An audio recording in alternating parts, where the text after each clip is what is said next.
नगरमध्ये बातमी आहे भटके कुत्रे पकडण्यात झालेल्या कोट्यवधींच्या घोटाळ्याची। संभाजीनगरमध्ये भटक्या कुत्र्याने हैदोस घातलाय। लहान मुलांचे लचके तोडले जात आहेत। मात्र या भटक्या कुत्र्यांना पकडण्यासाठी आणि त्यांच्या नसबंदीसाठी 15 वर्षात तब्बल 1.5 कोटी रुपये खर्च झाले। मात्र हे पैसे जातात कुठे असा सवाल उपस्थित केला जातोय। कारण छत्रपती संभाजीनगर महापालिकेत भटके कुत्रे पकडणं आणि कुत्र्यांचा नसबंदी कोट्यवधींचा घोटाळा झाल्याचा प्रकार उघड झालाय, तसा आरोप करण्यात आलाय। याच कुत्रे पकडण्याच्या घोटाळ्याबाबत माहिती जाणून घेण्यासाठी थेट जाऊयात संभाजीनगरला। आमचे प्रतिनिधी माधव सावरगावे आपल्यासोबत उपस्थित आहेत। माधव, काय अपडेट्स आहेत याबाबत?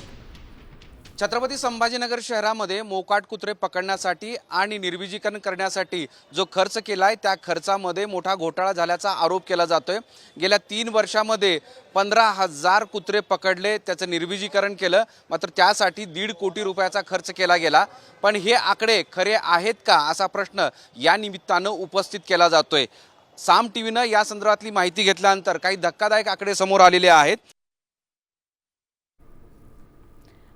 मात्र भटके कुत्रे पकडण्यासाठी आणि निर्बीजीकरणासाठी प्रत्येक वर्षी किती निधी खर्च केला जातोय बघा। 2023-24 मध्ये महापालिकेनं 711 कुत्रे पकडले।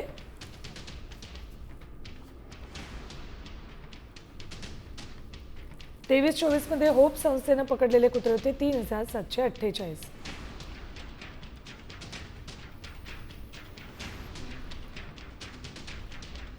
23-24 मध्ये 4459 कुत्रे पकडले होते।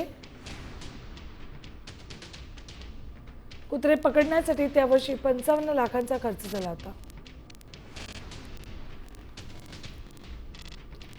24-25 ला महापालिकेनं 551 कुत्रे पकडले। होप संस्थेनं 4100 कुत्रे पकडले।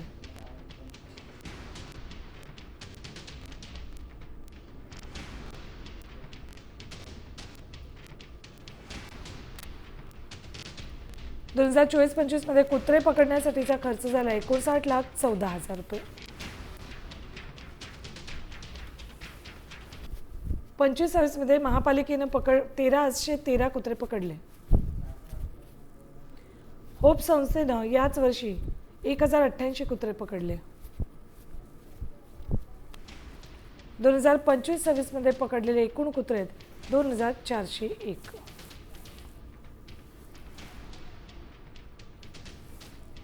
तर 25-26 मध्ये कुत्रे पकडण्यासाठीचा खर्च होता 26,50,000 रुपये। मात्र भटके कुत्रे पकडल्याबाबत केले जाणारे दावे खोटे असल्याचा आरोप महापालिकेचे विरोधी पक्षनेते समीर बिल्डर यांनी केला है। जबकि कॉरपोरेशन के ही आंकड़े ये भी बताते हैं कि 70,000 से ज़्यादा आज की डेट में हमारे शहर के अंदर कुत्ते हैं। अगर इन्होंने 1.5 करोड़ रुपए खर्च करके अगर 15,000 कुत्तों की नसबंदी की थी तो ये कुत्तों की तादाद बढ़ कैसे रही है? जो कुत्ते 15,000 हुआ करते थे आज 70,000 हो गए। देखिए पूरे शहर के अंदर आप जिस भी इलाकों के अंदर जाएंगे आपको वहाँ पर कुत्ते नज़र आएंगे। कई सारी कंप्लेंट है कि कुत्ते जो है तो बच्चों के ऊपर हमला कर रहे, काट रहे, और कहीं ना कहीं जो है तो एक डर का वातावरण जो है तो शहर के अंदर है। तर विरोधी पक्ष नेत्यांनी आरोप केला आहे। दुसरीकडे महापालिकेत भटक्या कुत्र्यांसाठी 11 सदस्यांची कमिटी नेमण्याची मागणी पेट लवर असोसिएशनने केली। लोक कमिटी फॉर्म करत नाही। 11 बॉडी मेंबर असतात, जसं कॉर्पोरेशनमध्ये कॉर्पोरेटर्स असतात, मेयर असतात, तसं ह्या बॉडीमध्ये पण सुद्धा 11 लोकांची मेंबर असते। आणि जर हे मेंबरच नाही आहेत कॉर्पोरेशनमध्ये तर हे पूर्ण फेक आहे सर। हा पूर्ण आकडा फेक आहे। हा जे काउंटिंग म्हणतात, हे पकडणारे काउंटिंग म्हणतात, हा पूर्ण फेक आकडा, मी विश्वास करत नाही सर।